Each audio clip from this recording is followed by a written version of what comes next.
صدقه فطر یعنی سرسایه د اختر سمخ کې ورکول څنګه ده پروژه کې ګوري صدقه فطر سرسایه د غریب د مقاصدو د پاره واجب شوی چې د غریب پکې ګټه وي د غریب پکې سہولت وي دا د مالدار سړي د پاره نه دی چې دی باس کله کله د سلفیان حضرات وای خامخا به وړور کې خامخا به غنمور کې خامخا به کشمش ور کې خامخا دا شان نه دي ته د دې قیامت ورکولای شي ځکه چې د غریب پکې ګټه وي نو غریب ته چې ته وړه ورکې ټول خلک وړه ورته جمع د بچلې اخیستې په بازار کې به خرڅوي د 200 وړه به په 1.5 سل پرې خرڅوي دا تا غریب ته ضرر او تاوان ورسوي سړی د یو شي په علت او په مقصد باندې ځان نو د صدقه فطر د سرسایه مقصد غریب ته سہولت ورکول دي غریب ته ګټه رسول نو هغه کار به کېږي چې په کم کې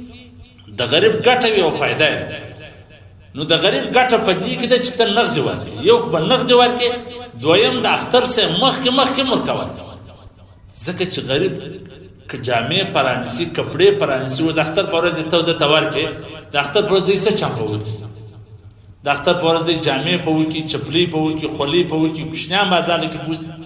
نو ښه طریقه خو دا ده چې ته د اختر سه مخکې ورکړې البته کله چې ته د اختر سمخ کې سرسایه او صدقه فطر ورکړې ښه طریقه دا ده چې ته معلوم کې کچېرې د اختر په ورځ سرسایه پورته سوی وله غنم ګران سوي وړه ګران سوي